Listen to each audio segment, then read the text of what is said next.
All right, here we are, Black Diamond Call, Monday, November 28th, 2016. I am your host, John Lavenia, and I am glad to be here with you live from Salt Lake City tonight, where we're getting about a foot of snow and then 2 feet at the ski resorts up the mountain there. Exciting time for all of our winter sports enthusiasts, and especially after having virtually no snow at all for the first few weeks of autumn. And here we are approaching winter. And of course, on the Black Diamond Call, which is kind of a snowy picture that you may get in your mind as we explore the summits of achievement here inside the digital altitude community, as well as throughout the top-tier direct selling industry. We're going to talk about things each week that are designed to accelerate your progress to becoming a top earner yourself. I know when I got started in this industry all those years ago, I looked for the top people and I interviewed them and I tagged along and I showed up where they showed up and I found out what they were doing, and wouldn't you know it, I became a top earner myself. So that's what this call is about, is revealing the inner workings of top producers in their businesses. And typically each week we have a different speaker, a different co-host. You guys are all exceedingly fortunate tonight that I'm going to be flying solo. I'm going to be giving you what I think may turn into a bit of a rant over here, because I got a lot of material rolling around in my head that I just had to get out. So I'm going to take this this opportunity and this platform to do so. But before I get into that, let me give our usual disclaimer that this call, you're going to hear my opinion on stuff, me, John Lavenia. This is how I work my businesses and the companies that I run and all the stuff that I do here inside and outside digital altitude, and that I have been doing for some decades. Studying what I've been studying in terms of personal growth psychology and success philosophy and things like that. I like to bring you a very action-packed, relevant approach to business and to life. So the rules are, take what you like and leave the rest.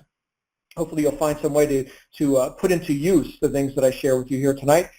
And of course, if I say anything that offends you, you'll get over it. That's just how I roll. I'd rather help people get results and maybe get a little bit uncomfortable than help people stay comfy and stay broke at the same time. So that's what this call's about, is delivering to you some ideas that have made me millions of dollars. So that's what we're going to talk about, and then I'm going to take questions at the end. We can have questions and comments at the end. So if you are joining us live, either via the free conference call app, or via a phone or Skype or whatever mechanism, we will have a Q&A session at the end.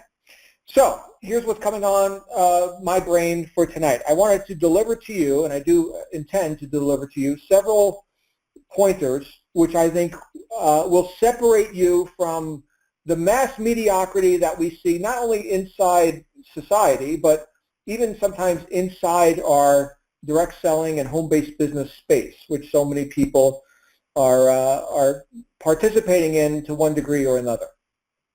You know, after all, the idea of having everything you need provided for you at a job, that's been debunked to a large degree for anyone who's willing to look. And of course, that's not everybody.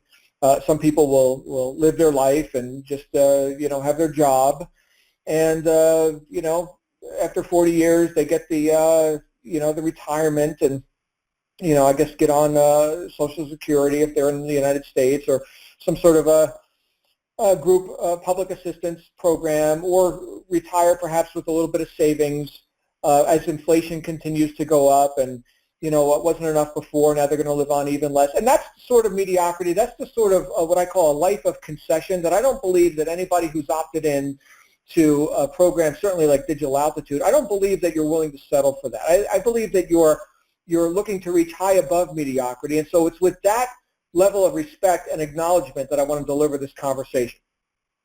And at the same time, I could see people who have opted in, they have found their way into entrepreneurship, into online business and marketing, and even in particular into Digital Altitude, who have not quite made the mental transition into entrepreneurship, the transition out of employee mindset into entrepreneur mindset. It's a big jump. I'm going to tell you a story. Okay, and this is a story that I sometimes tell at workshops and live events, but I'm going to tell it to you now because I think it illuminates the point. And so I want you to picture walking down the street and seeing a bum sitting on the corner. And this bum is begging for coins, begging for change. money, handouts. Give me something. I'm not working. I want money. I want handouts. Give that to me. And you see people giving them, change, pocket change, or what have you. And then one day, this person walks up to the bum, and the bum asks them for money. And the person says, you know what? I'm not going to give you money, but I'm going to do something even better for you. I'm going to help you improve your life. I'm going to get you cleaned up.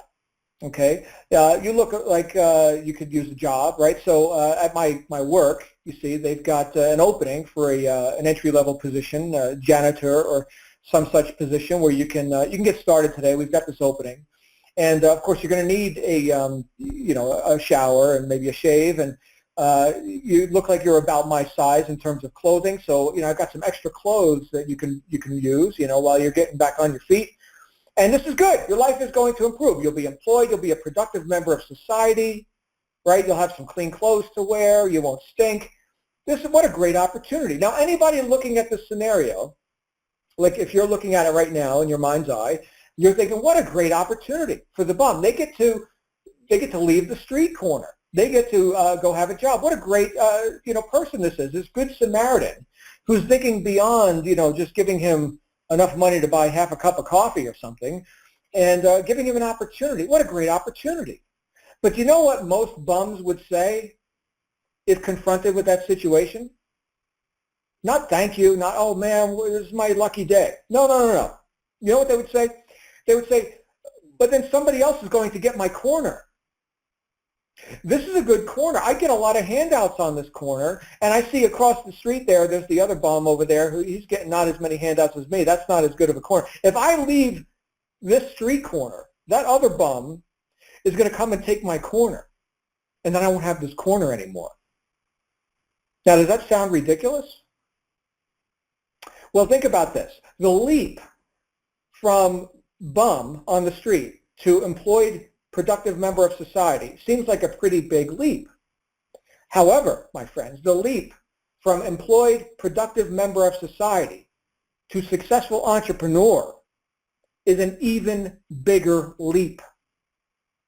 Think about this. How many people cling to their comfort zones of the known, right? We're talking about things that are familiar. We know how to work a job. We know how to show up and do what we're told and do enough to not get fired and to earn a certain amount of money to pay our bills almost on time and all this, right? To leap from that so-called security, or at least familiarity, into the realm of the unknown, right? Which is where all of our goals reside, by the way. If you already knew how to reach your goals, you would have already reached them. This is a scary thing for a lot of people. Who's going to get your corner? Who's going to get your job, especially if you've got the idea that there's security in a job? There was a time back in the Industrial Revolution we're talking about here. There was a time prior to the Industrial Revolution where people had to be personally marketable. Personally marketable. Here's what I mean by that. So you've got the blacksmith, and they live in the town where they are the blacksmith. And they have to go out today, and they've got a job, you see. The job is to make the horseshoes for the horse guy who lives down the cobblestone street, and his horse needs shoes. So his job is to make the shoes for the horse guy. And that's his job today. Now tomorrow, he has to go out and get another job, and this job is making the latches for the fence, right? The ironworks, the needed hinges and latches or whatever. I'm not a blacksmith, obviously, but he has to go get another job tomorrow, maybe a couple of jobs. And so the blacksmith had to be personally marketable in the marketplace to get jobs, plural. Okay, now he does good work. He's got good workmanship. He secures more jobs. Maybe even he becomes a famous blacksmith, and people come from other villages to get his fine ironwork. And so that is called personal marketability. Then the Industrial Revolution happened, which had a lot of benefits. It also had some side effects. One of those side effects was you no longer have to be personally marketable beyond marketing yourself one time to an employer who will then give you a job, singular job, not jobs, a singular job, and they have an agenda, and you will follow that agenda. You will do your job. You will not you will not fight that system, right? You are paid a certain amount to do a job that has been predetermined for you.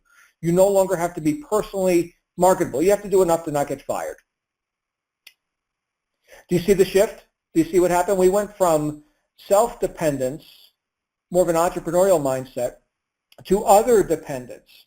Now our survival is based on an outside agenda. Okay, so you see how this could diminish one's entrepreneurial drive? Now let's fast forward 80 years. Okay, here we are, 2016, and we've got people every day, people waking up to the reality that their corner is not so secure, right? And then downsizing, and with all the different circumstances that people are going through, living the job life. Now, I'm not saying that everyone's cut out to be an entrepreneur. Yes, there are some very good things about post-industrial, corporate America, or whatever you want to call it. Okay, people, have a certain level of understanding. Some people will be best suited by being employed by another man. Okay, that's fine. That's fine. But those aren't people listening to this conversation right now, right? If you're in this conversation, you're an entrepreneur. You're here inside Digital Altitude. So since that's the audience, here's what I already know about you. I already know that you see that the security that you seek for yourself, your family, your financial independence, you see that is something that comes from self-reliance. That comes from being personally marketable. That is what is being rehabilitated in companies like this. And I can't say that too sternly, because I don't know that there are many companies like this. Digital Altitude, in my assessment, is head and shoulders above the vast majority of stuff that you'll find online. I mean, there's a million ways to spend your time, and that you've chosen this. Bravo. Bravo to you. However, an opportunity of this magnitude demands entrepreneurship of equal magnitude. You can go join 10 million different things right now, and there's a million distractions online. You can go pay the $10 for the viral pre-launch, and the Ponzi scheme, and the money games, and the chain letters, and you don't have to do a damn thing. You just sit on your ass, and our magical system, you see, will do everything for you, because, again, you're not the answer, right? These special people who already have the answer over here, they're the special people. Okay, and you can continue to be, not cause, but the effect. You can continue to be the effect of an outside agenda. You see how seductive this is? This is just like the employee mindset that keeps people in jobs until they die broke. That's the employee mindset. I am not special. I am not cause. I am effect. And you special few people over here, you're cause, and do for me what I cannot or am not willing to do for myself. You see what kind of trap that is? Very seductive. Okay? Do it for me. Think for me. Tell me my agenda. Now, I'm not saying that you shouldn't learn. Certainly, we're in an educational program. Our entire product line is about empowering you to be, do, and have more in terms of being someone who can get what you want out of life and out of society and commerce and exchanging with other people. Right? This is, again, about rehabilitating personal marketability. Okay? But why are people attracted to you? Okay? I'm talking about you individually. Why are people attracted to you and the offer that you're putting forth? Because they can get started with Digital Altitude or any other thing with any other person. There's thousands of people just inside Digital Altitude. There's thousands of people who are marketing this opportunity. Why should somebody get started with you? Have you ever asked yourself that question? You are a very important asset to the potential transaction that could take place should someone choose to participate with you. You are an important asset to that. And nobody can replace you in that. There's what's called a unique selling proposition, which is a pretty big topic, which we can't cover in its entirety. This would take a whole weekend to cover, and I'm sure we'll cover parts of it in at our upcoming events like Ascend and Peak. Okay, but a unique selling proposition, what that is a reason that somebody should buy from you specifically, and why they should do it right now, and why they should not buy from your competition, and why they should not just sit there and do nothing or put off making the decision or anything like that. If you can answer this question, then you'll come up with some semblance of a unique selling proposition. And the question is, why should I buy from you right now and not any of your competitors and not just sit here and do nothing, right? Pretty big question. It takes companies sometimes years to answer that question. And sometimes they have to answer it again, right, because they haven't quite hit the mark. We're talking about a point of differentiation in the marketplace. What sets you apart from all the other things people could potentially do? What is it that set Digital Altitude apart from all the other things you could have signed up to do? Well, there's a lot of things, right? Now I hear about them all the time when I'm talking to students, here inside the Aspire system and all this, right? I get wonderful feedback, okay? But here's what I can tell you is that you're a part of that. You are a part of the proposition. You are an asset or a liability to the participation or non-participation of your prospect, of your lead, of your guest, of your person who's just discovering this for the first time, of the person who just clicked on your link. You are either part of the problem or part of the solution. And here's what it sounds like when you're part of the solution. It sounds like confidence. It sounds like certainty. It sounds like here's somebody who's going somewhere. Now, we can get that message through a video, right? You don't have to necessarily come out and say, hey, folks, I'm going somewhere, although that could be kind of comical, right? But you hear it in somebody's voice. You hear it in their mannerisms. The body language. Psychologists have said that 7% of communication is the words that you speak, and the other 93% is physiology. That includes body language, facial expression, all that, right? So you can hear it between the lines. And you could have somebody with all the right words thinking they're going to fake it till they make it, but their subconscious dialogue, the message that's really being received by the public is, don't get started with me. I'm not going anywhere. I'm not confident. I'm hopeful. Hey, will you give me some money? Will you help me survive by signing up in my deal because I really need the sale? Now that is pathetic. That's what the liability sounds like. So never forget this, my friends. Certainty sells. Certainty sells. So we can go right back to the year 1910, where Wallace D. Wattles, in his classic book, The Science of Getting Rich, wrote about doing things in a certain way, that two people engaged in the same business, even in the same town, one can get rich, but the other remains poor. Why? Because the one who gets rich does things in a certain way. And he said, in order to do things in a certain way, you must think in a certain way.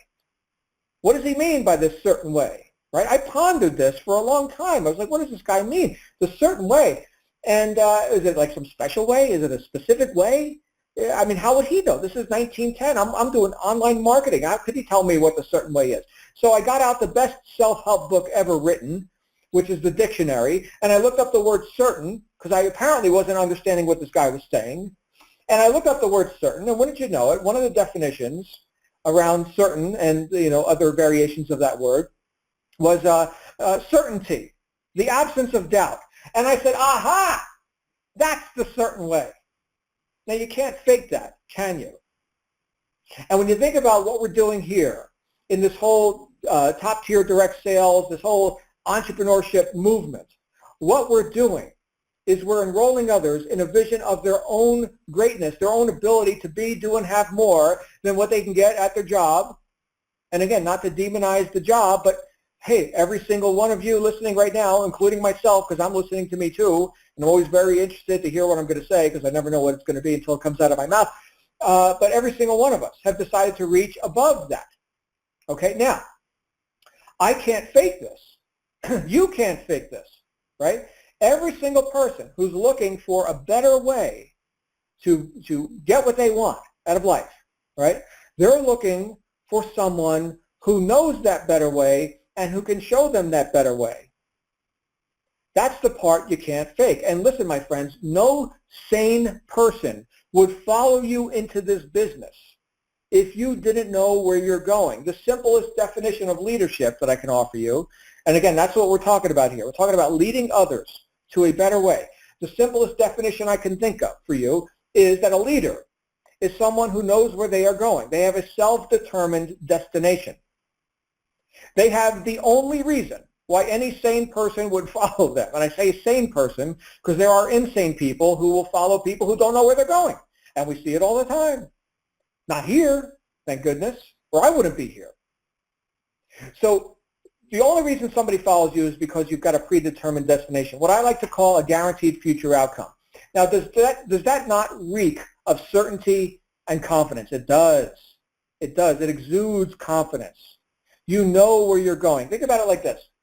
If you have a bunch of people standing around wondering where we should go for dinner, and one person says, oh, I heard about a decent restaurant, they serve this food over there. Oh, I don't know, this is other place, and oh, maybe we should go there, maybe. And then you've got one person who yells out, oh, I know the best restaurant. It's right around the corner. You guys got to go there. They got the greatest lasagna. Let's go to that restaurant. Everybody says, yes, let's do it. Let's go. Who's the leader? The person who knew where they were going and induced others to follow. That's leadership right there. Now, this is a pretty inconsequential example of leadership. Where should we eat tonight? Okay, that's not going to change anybody's life. Probably not. I don't know. Some other weird stuff could happen. But, in normal daily living, that's not terribly consequential. But you could see the mechanism that's in play here. There's one person in that group who knew where everybody should go. That person made a decision. Others followed that decision. So when we get into leadership, when we get into this whole idea of leading and enrolling others, and yes, selling people stuff. Nothing happens till somebody sells something. And I know that our industry is rife with people who have a completely erroneous idea about what sales is and what marketing is. Like it's somehow manipulating others and tricking them into doing something not good for them. I mean, it is just mind-boggling, the nonsense and the misinformation that gets kicked around in the world of home-based business and network marketing and direct sales and all this, where people will actively avoid being identified as somebody who's involved in sales. Right? Sell is a four-letter word. Yeah, it's a four-letter word. It's a really good four-letter word. Right? So we're going to rehabilitate that. We're going to help people get out of their own way, because a lot of people are in their own way when it comes to sales and marketing. Now, you have to lead by example. Well, again, we're talking about leadership here, right? You're going to the place, to the restaurant that has the good lasagna, right? And people are following you. You did what? You induced decision in other people. You were decisive yourself, and you induced decision in other people. And I'm going to see if I can keep this really basic and digestible for everyone, because, again, I've been studying philosophy for 30 years, and I can go into some deep rabbit holes. But I want this to be accessible for the person who just got started an hour ago. This is your first Black Diamond call. Fine. Welcome. Welcome. This is for you, too. Okay, so I don't want to give anybody a brain hernia here tonight. I give myself a brain hernia every now and then, pondering the questions of life. Okay, but when we get into sales, salesmanship, decision-making, confidence, certainty, all these things that I brought up, being personally marketable, I want to distill it down to something you could take and embody and assimilate and put to use immediately. And again, I say you can't fake this, right? If you've heard fake it till you make it, throw that out. That is a bunch of nonsense. It does not work. Here's what works. Here's what works. Real sales. And I know that there are people here, let me just say this as a tangent. I know there are people here that just want to be on the marketing side, okay? But I will tell you, you can even read Kiyosaki's, one of Robert Kiyosaki's Rich Dad books. I know everybody here is introduced to the cash flow quadrant. Well, he's got a whole series of books that he co-authored, or at least wrote the foreword to the book. And one of these books is called Sales Dogs, if I recall. I read it some years ago. And he wrote in the foreword to this book about how when he wanted to get into business, his rich dad told him, well, go learn sales, right? Go get a sales job. That's one of the prerequisites for you to become successful in business. So even if you see your post as being, the person who writes advertisement, or the person who, writes the emails, and, that's the only post you're going to man, right? Even still, some salesmanship is in order here, because somebody has to originate the posting of the advertisement. Somebody has to originate what you're writing in the email. So it all comes down to sales. Marketing, we could say, is the automation of the sales process.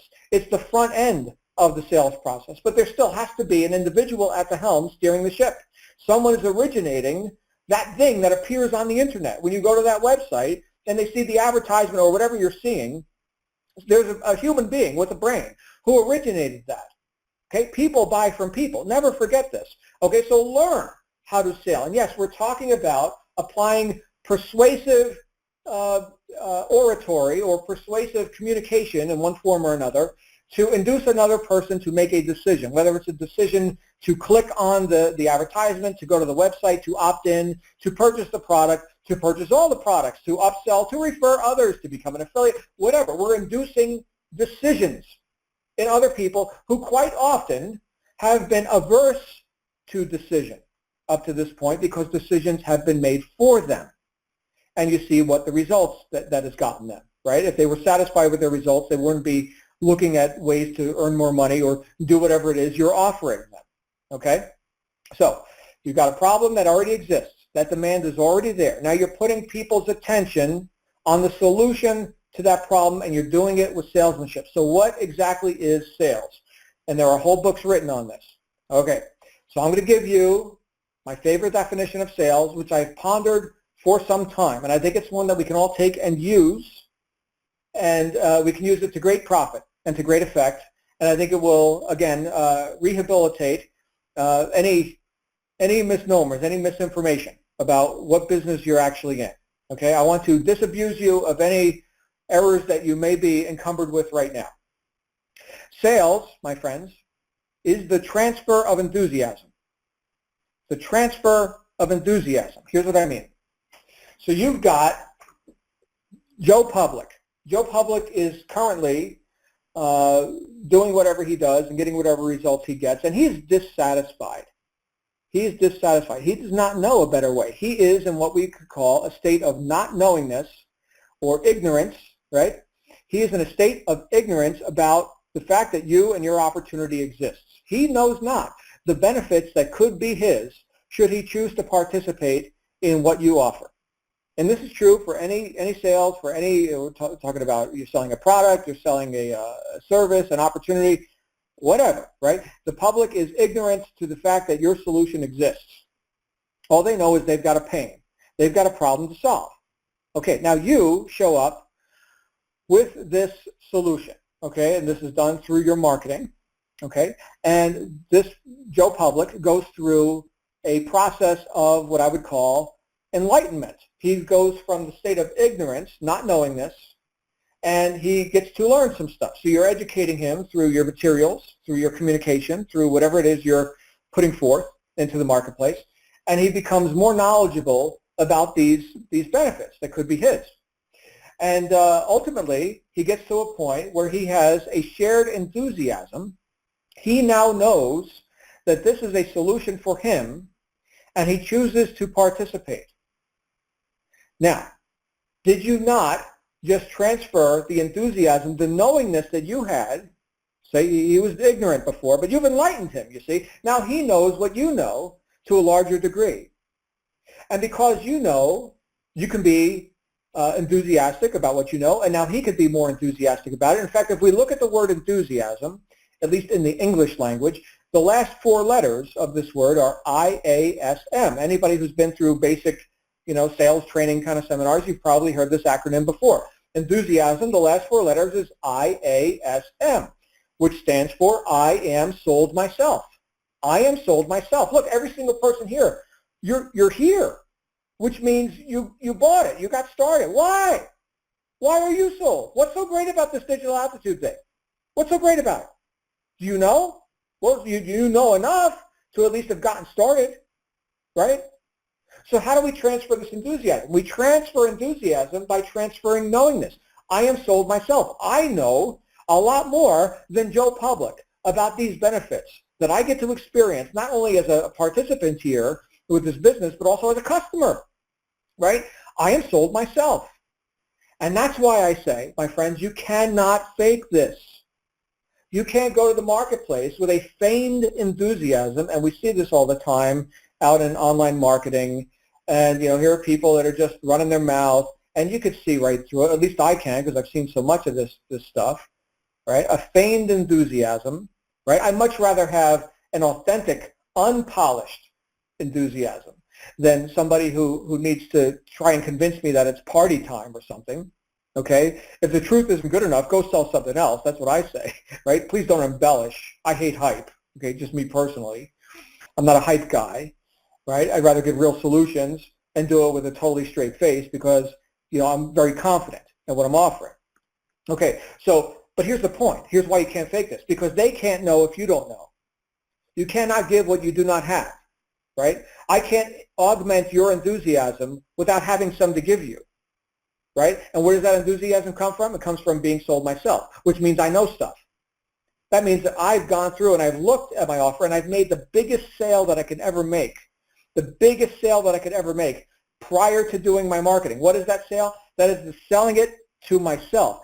People ask me, John, how did you become so great in sales and public speaking and all this kind of stuff?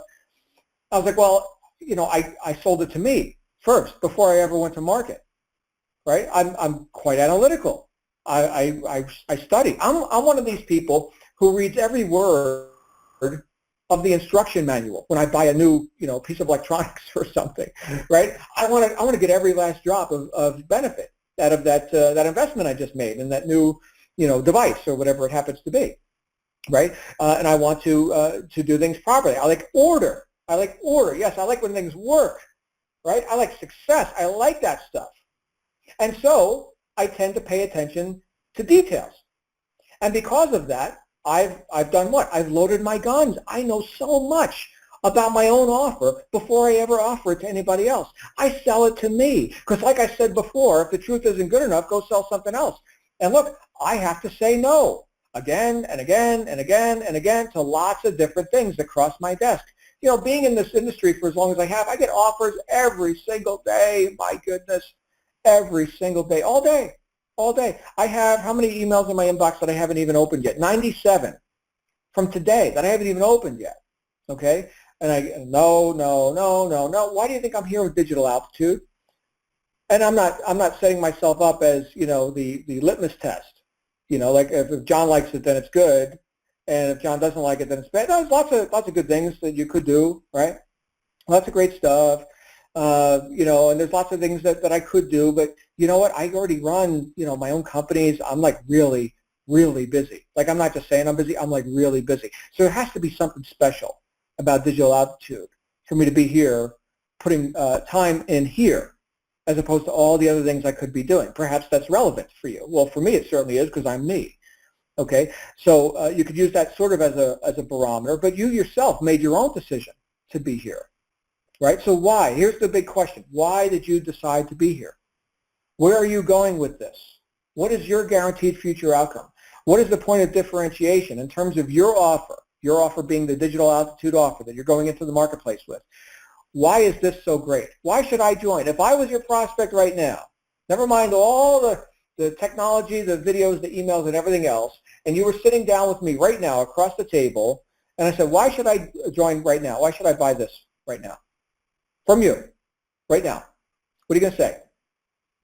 You should have a whole list of reasons why.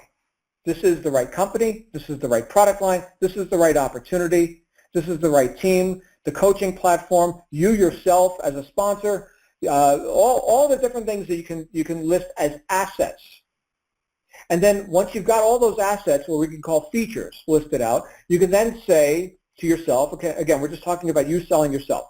We can then say, well, why should I care? So I'm sitting across the table from Joe Public, and here are all my features. Here are all the assets that I have inside this offer that I'm going to make to Joe Public. And why should Joe care? Why does he care? And ask that question of every single feature. Okay, so we've got, let's say, the Aspire coaches, right, that are here. Why should I care? Well, I'll tell you why you should care, Joe Public. It's because in so many businesses, you've got people who are just coming in and they're just being clobbered with information. They've got to man every post. They've got to wear 10 different hats. They never get out of their own way. They're completely overwhelmed. Here, you've got people of vast experience who can do virtually everything in the back end. You get to man one post, and that is the post of marketer. You get to wear one hat, the marketing hat, and we'll even teach you how to do it. And you know what? There are people who are way better at doing these other things, and thank goodness they do, and they like doing them, because you and I don't have to do them. Nor do we want to learn, nor do we have the time to learn. We can get to the dollars faster. And that's why this coaching program exists, not to mention the side benefits of actually creating orderliness and systemization, which is what people allegedly say they want, right? They want stuff to work, right? So we've got something that can work. Oh, and by the way, it's all based on experience of people who've already made 8 figures doing this, right? So you get to ride on the coattails of experienced people, right? Does that sound like a time saver to you, Joe? Would you like to save time? Would you like to eliminate guesswork, Joe? Thank you. Thank you. Sign up here, right? So that's just one example. Why should I care? If you can answer that question for each feature, then you come up with a benefit.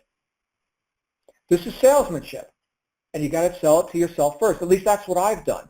And because I now have a greater level of knowingness about what features are in the offer and why should I care, because I know what the benefits are, and now I'm sold myself, I can now transfer that higher level of knowingness to another person. And since I am sold myself, well, I know stuff, now they can know stuff too. You see, you can't give what you don't have. If I didn't know, now they can't know. This may be their only shot. Think about this. You're a prospect, a person who just opts in as a lead and is wondering, if this is real or if you'll help me or if this works, right? This might be their only shot before they crawl under a rock and, submit to a life of concession, and I guess I'm just going to die broke and be an employee my whole life. This might be their only shot. Are you the leader they're looking for? I really hope so. For their sake, I really hope so. Again, you can't fake this. This is big. This is big stuff. And because I put that much attention and heart into the process of selling, okay, and it is a process. It's not an event, right? People you're into marketing right now, you see, here are people that opt in. Oh, they didn't buy on first contact. Imagine that. No, sales is a process. It's not an event. You're cultivating a list. You're cultivating a relationship with that list. You're building trust and credibility in the marketplace. This takes time. You see people who are top earners, they come in, they get started, 90 days later, they just made their first 100 grand, right? They've been cultivating a relationship with a list. They've been building trust and credibility in the marketplace. This is the investment that real professional marketers and real professional salespeople make, right? So when they have an offer, they are an asset to that potential transaction, and people believe them. They are predisposed and pre-motivated to saying yes. Does not happen by accident. Does not happen by chance or luck. It happens through discipline. It happens through building yourself as an asset to the transaction. So again, I'll say you're either part of the problem or part of the solution. Now this brings me to the second point that I wanted to share with everyone tonight, and it's one that will do 2 things at once. Number 1, it will increase your confidence, and number 2, it will eliminate a lot of the unworthy fear that people experience when they venture off into entrepreneurship. Does that sound appealing to anyone? If so, you can go ahead and type it in the chat roll, although I can't see the chat roll while I'm talking. I get into my own zone, so I can't type back to you. I'm not a multitasker. Okay, but if that's appealing to you, let me know. If you'd like to increase your confidence and decrease fear, things that hold people back. So we're going to kill 2 birds with 1 stone right here. And I was talking about this with a couple of students here today. And this is right out of a book called Think and Grow Rich by Napoleon Hill. Okay, has anyone heard of that book? Think and Grow Rich by Napoleon Hill. One of the quintessential classics of literature, probably the most influential book on wealth creation ever written. Okay, millions and millions of copies in print. And it is now out of copyright because it was published in 1936. Copyrights last for 70 years. And so you can go grab a free copy online if you don't have a copy of this book. I personally read the original text, which was re-released because there's a mass market version. And I like to get the ideas just exactly the way the author wrote them. That's important to me. I like to get unfiltered thoughts right from the author. Anyway, in this book, the last chapter is the 6 ghosts of fear. This is the epilogue. It's the last chapter in the book. The Six Ghosts of Fear, where Napoleon Hill talks about the fears that entangle men. Okay, these are like, fear of old age, fear of ill health, fear of death, fear of poverty, right? And he talks about, throughout the book, he talks about decision making, right? He has a whole chapter on decision. And that's one of his 13 principles that have helped, people become wildly successful. This book was written based on the experiences of the most successful people of the Industrial Revolution.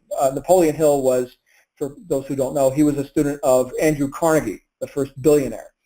Okay, so Carnegie introduced Napoleon Hill to a bunch of his friends, you see, guys like Henry Ford and William Wrigley and this wacky inventor guy in New Jersey named Tom Edison, right? So these are the people that Napoleon Hill studied.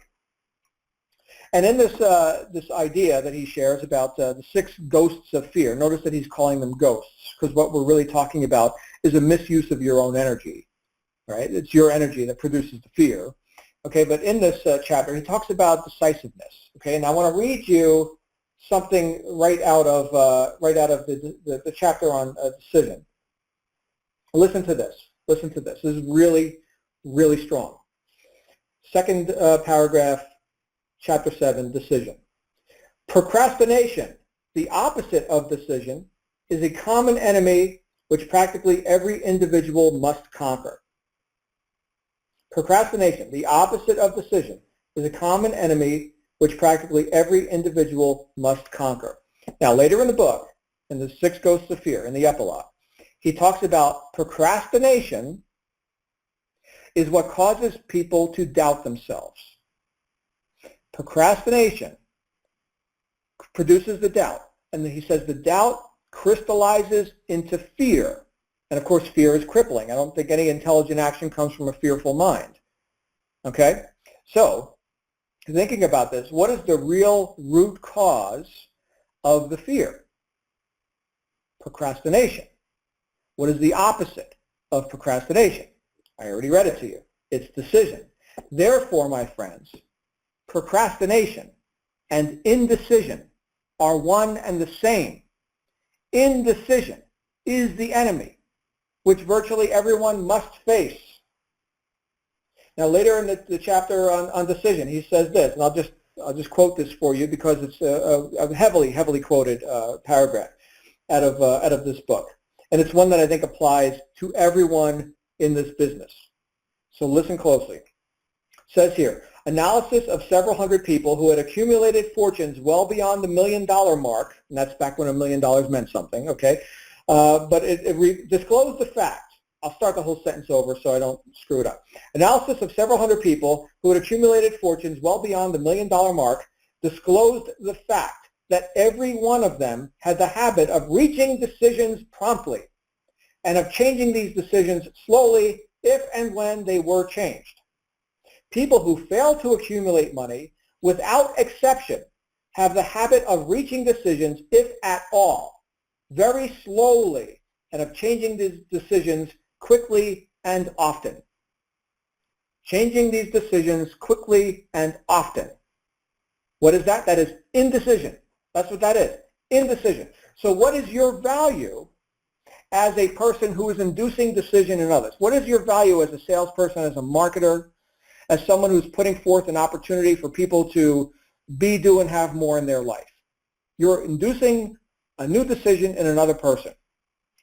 Like I said before, when it comes to sales and the transfer of enthusiasm, which is actually the transfer of knowingness, and you can't give what you do not have. Do you think you can induce decision in another person without being decisive yourself? Do you see where we're going with this? Do you see the leadership factor in all this? Do you see how you can either be part of the problem or part of the solution with people? That just by virtue of the fact that you being a decisive person, not only are you pulling out fear by the root, because remember, it's that procrastination, also known as indecision, which causes doubt, which crystallizes into fear. So if we just get decisive, well, there's the antidote to fear right there. But at the same time, while we're decisive, are we not also in action? Because all decision is followed by action. All decision is followed by action. If no action, well, then no decision, right? To know and not to do is not to know. To decide but not to act is to have not decided, right? You decided to participate in this call today. And sure enough, you're here. Had you not made that decision, you would not be on this call, right? You would not be listening to my voice. So action follows decision. You'll know that you made a decision because you'll see yourself moving. You'll be doing stuff, right? Now, because you've made a decision, because you're taking action, have you not also started to build confidence in your ability to take those actions? You see this, not only are we uprooting fear, but at the same time, we're building confidence. Even something that is just totally subjective, like what I talked about before, like making a list of features and benefits of why your offer is so great, why you're so great, why is digital altitude so great, why is all this stuff great, why did you buy it, right? Even just taking that action, decide to take that action, take the actual action, and then you will see that you are more confident in your ability to take inventory of features and benefits of a particular offer. You will have grown in confidence because you will have taken that action. Somebody who's right now learning how to ski, right? We got 2 feet of snow hitting the mountain right now as we speak.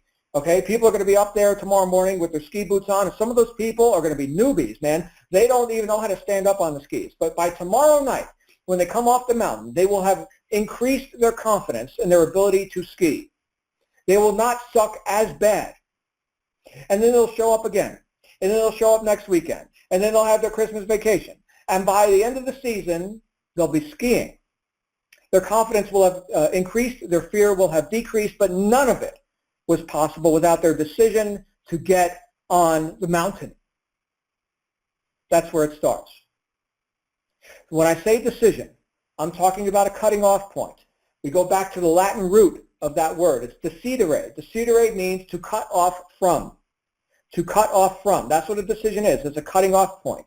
It's not a whimsical thing. It's not something you go back and forth on. You don't waffle. You don't drift.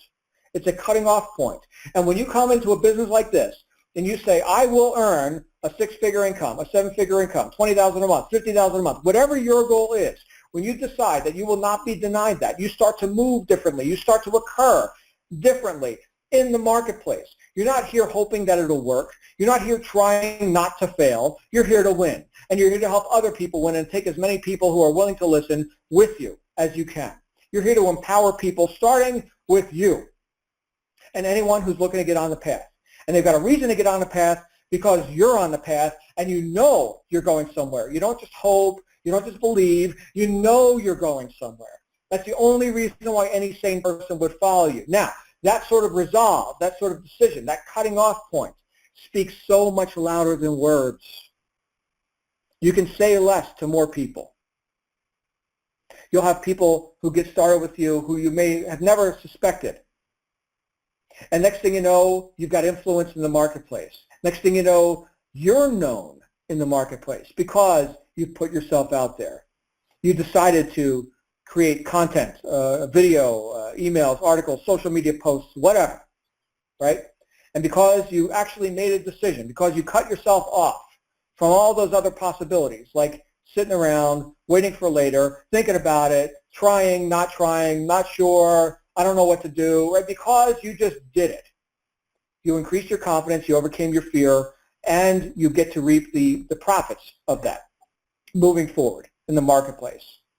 So it takes some guts, right? It's not just, hey, I showed up here and, I'm going to get out of my own way because I got nothing better to do. No, you're leaving the street corner. It's scary. You're venturing into the realm of the unknown, which is where your goals lie. They do not exist in the realm of the known, or you wouldn't be goals anymore. They'd be knowns, right? They'd be accomplishments, okay? You're looking to reach further. So this decisiveness, this cutting off point, this is so valuable, not just for you, but for anyone you encounter, anyone who's lucky enough to find your advertisement and click the link and opt in. It should be happy days for them, but only you can decide if that's going to be happy days. Now here's how it shows up. It shows up as that confidence and that certainty, right? Whether we're talking about they read your email and a powerful person wrote it, you wrote it, or they watched your video and a powerful person shot that video. You did. You shot that video. Here's the contra to that would be, I hope this is going to work. Let me just go fake it now. Let me go try and look confident. on a video. Let me go try and transfer enthusiasm that I don't even have because I don't even know. You cannot give what you do not have, right? People can see right through that. People get started with you because because you know where you're going, and you're able to transfer some of that knowingness, yes, some of that enthusiasm to other people. But you've got to cut yourself off from failure, from any other possibility. Remember, decision, to cut off from. You've got to cut yourself off from the possibility of failure. You've got to be able to scream, if you have to, at the mirror, I will not be denied. I will succeed at this or I will be dead. One or the other. I will not be denied.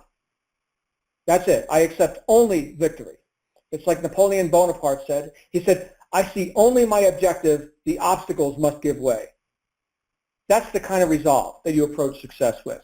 I'm not telling you to be like Napoleon Bonaparte. He wasn't a very nice guy. But he knew about resolve. And he knew about decisions. Okay? And so did every other person that Napoleon Hill studied. Different Napoleon now. Napoleon Hill, who wrote Think and Grow Rich. Every person he studied was decisive. Henry Ford was known to be an obstinate guy, right? This guy just persisted forever. He would not give up. Thomas Edison, 10,000 failures to make a light bulb, okay? Employing a whole staff of scientists to fail day in and day out. One failure after another, right? And then guess what? Finally, they got it, right? He would not be denied. We will have a light bulb, damn it. I am tired of candles and hot oil lamps. I want a light bulb. Let's put this electricity to use. Thank you, Tom. Thank you, sir. I'm enjoying your work right now. You see how valuable you can be in the marketplace when you make decisions about who you are, where you're going. You sell it to yourself. Man, it's so easy to induce others who are looking for a better way. It's so easy to induce decision in others who are ready for a better way, when you yourself know you're on a better path. That's what I'm getting at here. But it sounds like confidence. It does not sound like I'm trying to not fail. That is pathetic. That is part of the problem, and I'll tell you what, the only reason anybody would get started with you at that point is because they need counseling. Yes, they need counseling. Yes, even a blind squirrel can eventually find a nut, okay? But that's not why you're here. You're here to be powerful and to empower others. And I say, and this is why I wrote my first book, Integrity is Everything, I'm looking to rehabilitate. This is my personal mission, and this is all part of your unique selling proposition, by the way, is to come up with your own personal mission or what we could say a purpose in life, right, really is what we get down to it. Part of what we do with our life, a lot of what we do with our life is our work, right? What legacy are we leaving here? What improvements are we making in our time here on the planet? Well, a big part of mine is to increase prosperity and prosperity consciousness for as many people as I can touch. And I do that through rehabilitating some of what I believe is a lost art of self-reliance and personal integrity, right? What do you want? Are you willing to go for it? You know, you can have as much money and financial independence as you're willing to be responsible for. Again, that's a decision. This whole idea of financial freedom and, you know, financial liberty, all that goes hand in hand with personal responsibility. Again, I'll get back to what Ralph Emerson called the law of laws. He said the law of laws is cause and effect, right? Back to the idea of employee versus entrepreneur, right? Or we could say consumer versus producer. Two different mindsets. What we're talking about is cause versus effect, right? And there are times to be a consumer. We go to the store, we buy something. Yes, I'm a consumer. I'm in the consumer mindset. Hopefully I'll find a qualified salesperson to save me some time and help me make a decision. Yes, help me make a decision. Save me time, please. Thank you, right? Sell me something, please. A competent salesperson. I love them. They're awesome. So now that's the time to be the consumer. But in your business, you damn well better be the producer. You damn well better be the cause and not the effect. And again, that's not to say you can't learn and model what other people have done. I mean, my goodness, here's the RISE program. Here's our Wednesday night RISE trainings. Here's all the training you get through our traffic coaches and on. Everything you're going to receive at the Ascend and the Peak and the Apex events. Fantastic. Consume that data. Consume it. Wonderful. Now, please put it to use and go be the producer. Whenever you're consuming, you're the effect. When I'm reading Napoleon Hill's book, I'm the effect of what he thinks. But then I've got to put it to use in my life and be the cause, be the producer, be the entrepreneur, be the person who's making stuff happen. Because look, Napoleon Hill's truth only serves Napoleon Hill. And he's dead, man. He's not even on the planet anymore. So what do I got here? I got a book. I got a pile of paper with some ink on it. It's worthless to him. Now to me, what's it worth? Well, to the degree that I can use it for profit in my life, in my relationships, in my everything. I mean, riches can be defined as lots of different things. Yes, money, but health, happiness, fitness, whatever. To the extent that I can put these things to use and be more causative in my life, take more control and, yes, more responsibility in my life because I've learned some things, you see. I'm no longer ignorant. I can now, well, I'm ignorant in lots of areas, okay, but in things that I've developed an aptitude for because I had an interest in these things, like marketing and business. That's a pretty good thing to get interested in, right? Because I've taken the responsibility and I've accepted the responsibility, which was always mine, by the way. I've accepted the responsibility to be more causative in this area. I get to have more control, what we call freedom. Yes, I am no longer the effect. I am more and more at cause over these situations of my life. Now, when it comes to other things, yes, I'm very much the effect, right? You can't be all things to all people. Like Peter McWilliams said in his, I think, excellent book, Do It. The name of the book is Do It. He talked about this idea that you can't have everything in life. You can't have everything that you want, which flies in the face of a lot of these, self-help authors, that tell you could have everything, right? Just, wish upon a star or something. No, you can't have everything you want. But you can have anything you want. Interesting distinction that Peter made there. You can't have everything, but you can have anything. You just got to pick what those things are. So pick what those things are. Make a decision. Cut yourself off from any other outcome. This is the level of resolve that it took for me and that it still takes for me if I'm going to make progress in my life. I'm not done. I haven't arrived. Does anybody see me levitating outside of their window right now? Or manifesting fish and loaves or something? No, I haven't arrived. I'm still learning this stuff too. So, but I'll tell you, the big leap from not just bum on the street, which I practically was as a youth, to productive member of society, the bigger leap from productive, employee to successful entrepreneur, it came through this level of resolve, this level of decision, this level of never turning back, and of becoming powerful in my use of thought to the extent that I was sold myself, and then when other people were fortunate enough to find my advertisement and to get me on the phone or however the communication happened, they were fortunate enough to talk with me, they instantly knew they were talking to somebody who knew where they were going, even before I had made a penny. Before I had made a penny in my enterprise, they knew they had somebody who knew where they were going. And that speaks way louder than faking it and, hey, look at my rented Lamborghini or something and all the other nonsense you see on the internet. Speaks way louder. You'll attract the right people, but you've got to first be the right person. Am I making a point? I hope I am. I thought this was going to be a short call. I'm going to just give a couple of points and 20 minutes, and we'll open it up. It'll be a brief one. It is 59 minutes. We are 59 minutes in. My mouth runneth over. Imagine if I had notes. Man, we could talk for hours and hours, couldn't we? So here's what I'm going to do. I'm going to open it up for Q&A, and I appreciate you all dealing with me, bearing the the fruits of my brain. So here we go. We're going to go into Q&A mode.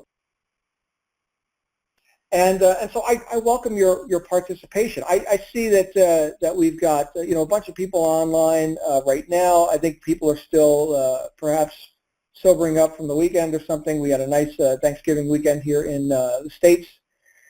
And so I think a lot of people may be listening to this on recording. But if you're here live right now, then you've got a red carpet. If you'd like to click *6 and raise your hand, and we can have a little interaction. And if you've got any questions or any ideas you'd like to share on this topic of leadership, decisiveness, salesmanship, yes, persuasion, this is what we're talking about here tonight. Inducing others to participate in something that's good and right for them, but you know it first. Okay, if you'd like to discuss this, feel free to go ahead and raise your hand. Interestingly, I don't see any hands. So if you guys want, we can just wrap up the call. It's exactly 1 hour. We could be done. I'll give one last opportunity. If you're tuning in live and you'd like to speak, you are welcome to do so. And one last call, and no takers. I do see a bunch of people in the chat roll. I want to thank everybody for your participation in the chat roll tonight. And we're going to go ahead and wrap up the call with that. Thank you again. And look, we're going to be back here tomorrow morning with everyone on the wake-up call with our friend Tatiana Moshenkov. Always a pleasure to be here with everyone in the morning for our brief calls, our 15 minutes or so. In the meantime, see how these ideas, like I said before, see how these ideas can apply to you and how you could be more influential in the marketplace and as a person who's a marketer and, yes, a salesperson and a person who's providing benefit for other people because you know what those benefits are and you're putting them out into the marketplace with full certainty that it will bear fruit for yourself and for anyone who chooses to walk this path of entrepreneurship with you. Thanks again, my friends. I will see you tomorrow and make it a great day. Bye for now.